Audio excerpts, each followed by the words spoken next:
কুরবানি করে বেড়াচ্ছে আর আওয়াজ দিয়ে বলছে রাসূলকে ভালোবাসে, কতটা ভালোবাসে। আর আজকে রাসূল পাক সাল্লাল্লাহু আলাইহি ওয়াসাল্লাম একটু বলে অন্যদিকে যাব। রাসূল পাক সাল্লাল্লাহু আলাইহি ওয়াসাল্লাম আমাকে আপনাকে কতটা ভালোবাসে। একদিন নয়, দুদিন নয়, এক বছর নয়, 2 বছর নয়, রাসূল পাক সাল্লাল্লাহু আলাইহি ওয়াসাল্লাম আমাকে আপনাকে ভালোবেসে 63 বছর, কত বছর? 63 বছর ইয়া হাবলুল উম্মতি, ইয়া হাবলুল উম্মতি বলে আল্লাহ পাকের দরবারে কেঁদেছেন।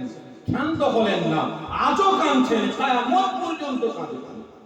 যেদিন রাসূল পাক সাল্লাল্লাহু আলাইহি ওয়াসাল্লাম আমাকে আপনাকে ভালোবেসে জাহান্নামের আগুন থেকে উদ্ধার করে জান্নাতে নিয়ে যাবেন, সেদিন রাসূল পাক সাল্লাল্লাহু আলাইহি ওয়াসাল্লামের কান্নাটা সারা জীবনের জন্য বন্ধ হয়ে যাবে। জোরে বলবেন না? আর আজকে আমি আপনি রাসূল পাকের জন্য কতটা চোখের পানি ফেলেছি।